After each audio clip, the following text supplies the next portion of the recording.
based on the question, what is finances? How much, now for those of you that are just tuning in, we're going to embellish on a lot of these questions and topics on other episodes, but I'm just trying to get an idea of what are some of the questions that we can answer now. So you mentioned earlier about emergency. How much should one save for an emergency account? So or emergency monies, if you will. Yeah. The typical recommendation is 3 to 6 months worth of your expenses. I recommend 3 to 8 months worth of expenses, only because I've worked with a lot of single moms or people in a little bit worse of a situation, and that extra 2 months worth of expenses tends to make a pretty big difference. But really, I mean, as long as it's 3 months worth of your expenses or more, then, generally you should be able to make it through any kind of major emergency. Now, you're going to decide that amongst yourself, or if you're married, with your spouse, and you're going to figure out how much you think you need, whatever your comfort zone is, all those types of things. But there's a process, and there's a certain step at which you want to save that fully funded emergency fund. So the steps that I teach are: save a starter emergency fund, which is $1,000.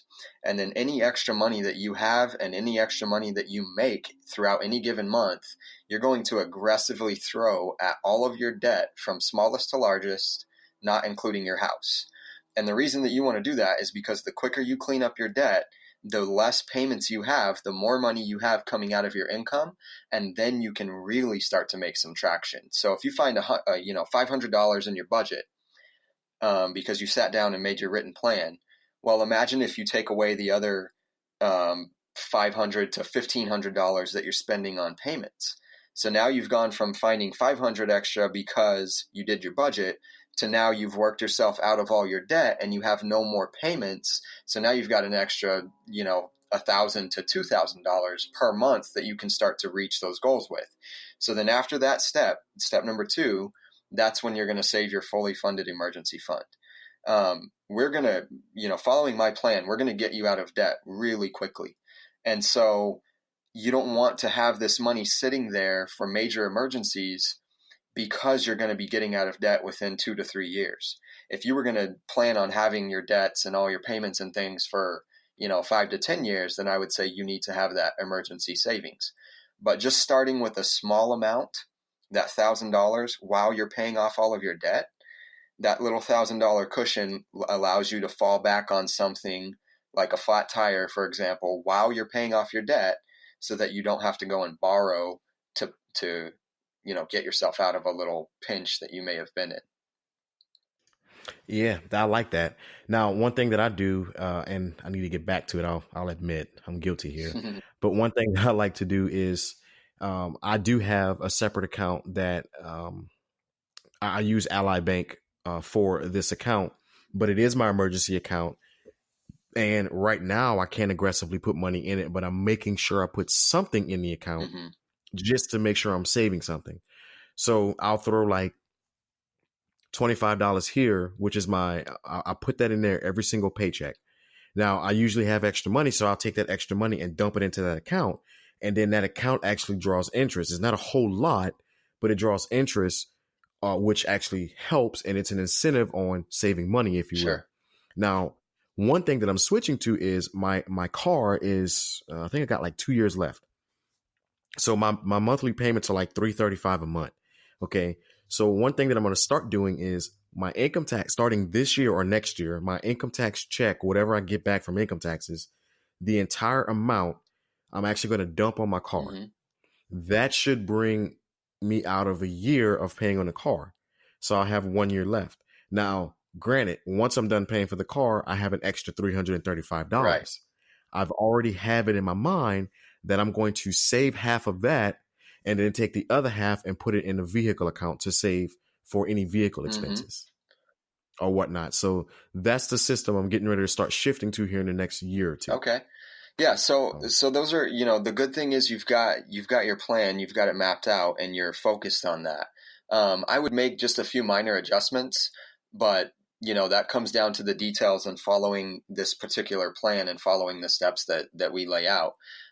What I've found over the past few years working with people is that when someone tries to do multiple things with their money at once, especially while they're getting started, they don't do any of those things very well. And so we really focus on sticking to the plan and attacking one little step at a time so that we can really start to make some traction. And through doing that, we found that it's really successful most of the time if people stick with it. If they want to veer off and do their own thing, then, obviously that's another story. But I personally guarantee all of the plan works if you follow it. So you would just say dump the whole 335 into a savings account? Well, so step number 2 would be to pay off all of your debt aggressively. And so what we would do, if you've got your starter emergency fund of $1,000, then what we would do is take any extra money that you have and any extra income that you have coming in beyond that $1,000, and we would aggressively put it toward the car. Because the sooner we pay that off, like you said, the sooner you have that $335 extra and any other debts that you may have. So we list the debts from smallest to largest. We make minimum payments on all the debts, and then we attack the smallest one like our hair's on fire. I mean, we just go crazy and get rid of each little debt along the way. And once we do that, once we get rid of all those debts and all those payments, now we really have a lot more of our income back in our pocket, and then we can start aggressively saving. And once we save that 3 to 8 months worth of emergency savings, the 3 to 8 months worth of expenses, once that step is covered, then we start investing. So then we start focusing on getting a return on our money. And if we follow these steps, we can just be so much more efficient in each step. So instead of investing a little bit of money here and there, once we've paid off all of our debt, we've got our emergency savings. Now we can start investing a larger amount of money and in bigger investments and start really making traction that way as well to build up an inheritance to leave behind. Makes sense. Now, for the biblical punchline, if you will, how can, if you are a Christian and you're listening and you read the Bible and you go to church and, you're active and all that good stuff, how can a Christian from a biblical standpoint, utilize these tools to help them progress in this field, if you will? It's really quite simple, especially in the book of Proverbs. It's very clear on how to manage your personal finances. And if you follow the things that it has to say, I mean, the wisdom there is abundant. And if you simply apply that to your situation, your financial picture is going to be better. So there's things in there. I mean, all of the steps that we follow are drawn from, multiple Proverbs, a lot of things that are said about money and finance in the New Testament, and just from Genesis to Revelation, things that are said about money, work, all these types of things. All of the steps are focused on those. They're all drawn from those things in the scriptures. And so it's really pretty simple. Once you start being diligent, i.e. making a plan, a budget, and sticking with it. Once you start working really hard and not having idle hands, once you start, really taking responsibility as a steward of God's money, God's resources, because really it belongs to Him, not you. Once you clear up your debt, then you can start saving for the rainy days that are going to come. Then you can start investing to leave an inheritance to your children's children. Then you can start to give outrageously generous. All of these things happen when you start to follow these biblical principles and the steps that we follow, which are based on all of these principles. Awesome. Well, thank you so much, Brennan, for this first episode of season 4, Understanding Our Finances.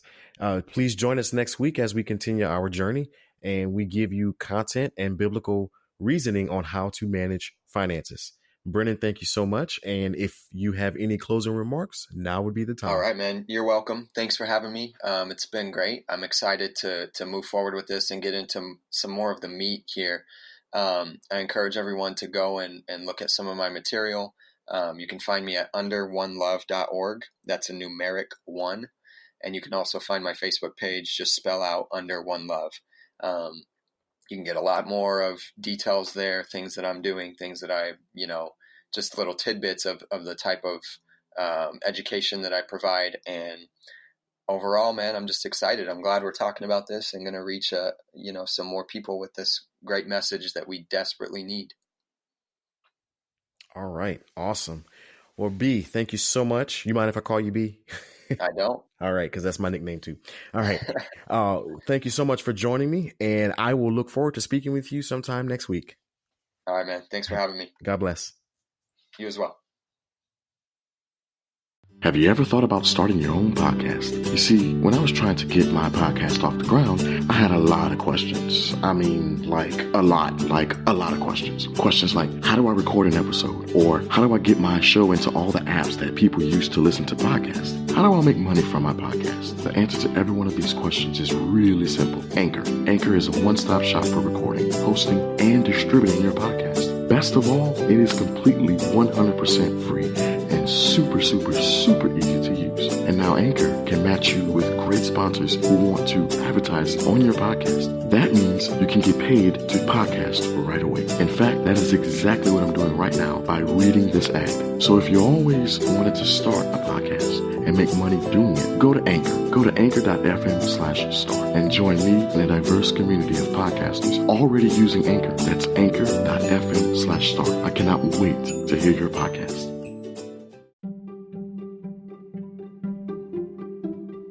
Greetings. This is Steve Selyards, the author of the GA Junkie, and here are some Presbyterian history notes for the week of November 3rd. Sunday, November 3rd. On this day in 1723, Samuel Davies was born. He began his ministry as a pastor in Pennsylvania and Delaware with the New Side Synod of New York.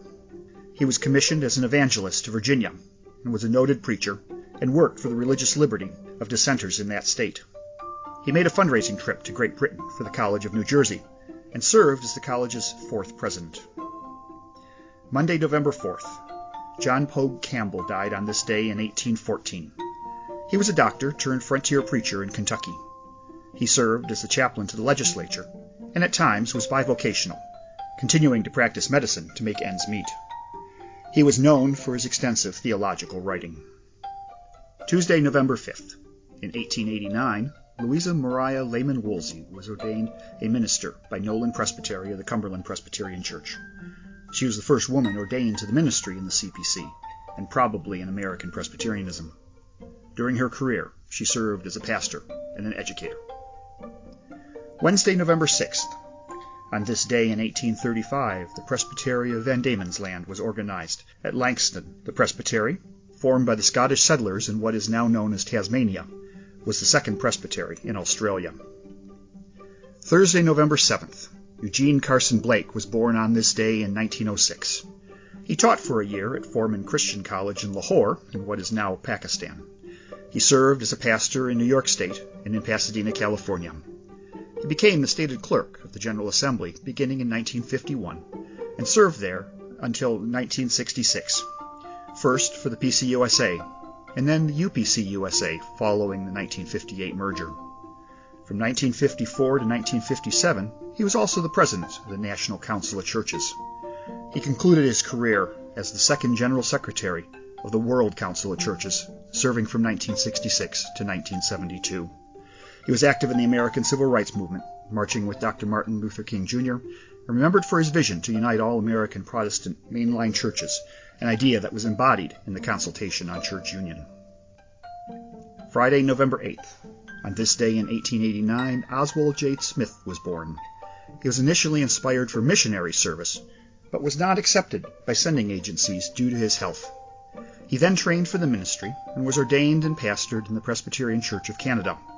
He briefly pastored a Christian and Missionary Alliance church in California, and then in 1928 founded the Independent People's Church in Toronto. He was a noted poet and hymn writer, including Saved, Saved, Saved, My Sins Are All Forgiven. Saturday, November 9th. On this day in 1802, Elijah Parrish Lovejoy was born. A talented student, he successfully earned money from teaching, but the daily routine of education was not to his liking. He moved west to Illinois and St. Louis, and found rewarding work with a couple of newspapers. He returned to the East for a few years to attend Princeton Theological Seminary and was ordained as a Presbyterian minister. He was a pastor in Missouri and published the Presbyterian newspaper, the St. Louis Observer. In the paper, he was outspoken about the sins